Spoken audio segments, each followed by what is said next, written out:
خلق السماوات والأرض بالحق تعالى عما يشركون خلق الإنسان من نطفة فإذا هو خصيم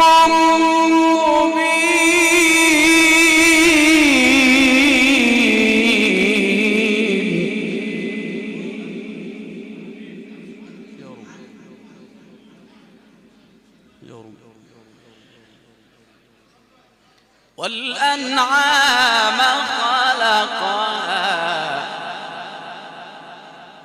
لكم فيها دفء ومنافع ومنها تأكلون ولكم فيها جمال حين تريحون وحين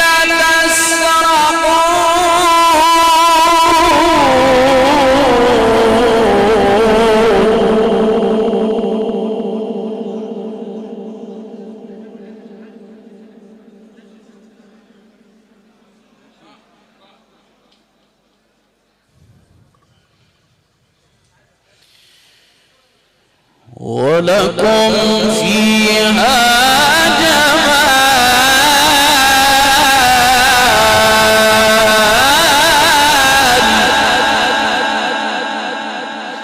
ولكم فيها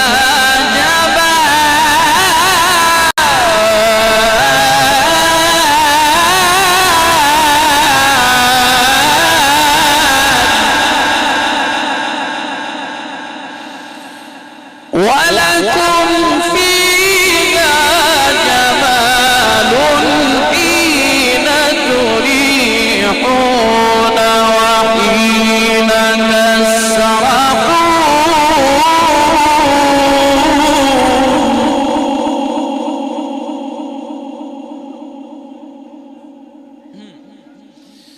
وتحمل أثقالكم إلى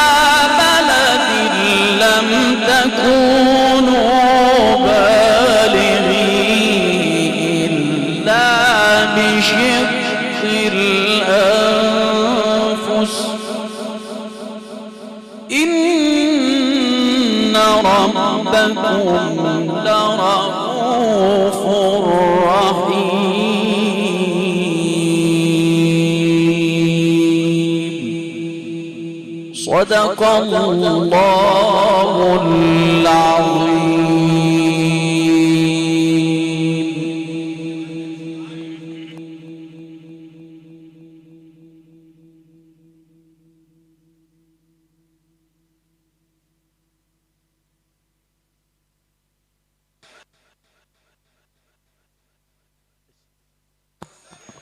استمعنا وإياكم إلى آيات الله البينات والتي تلاها على مسامعنا فضيلة القارئ الشيخ علي إبراهيم العطار قارئ جمهورية مصر العربية وعلم التلاوة والمقيم بكفر المدينة بمركز منشأة أبو عمر في رحاب هذا اليوم الكريم وهذه الليلة التي تقام تكريما للراحل الكريم عميد عائلات أبو جبر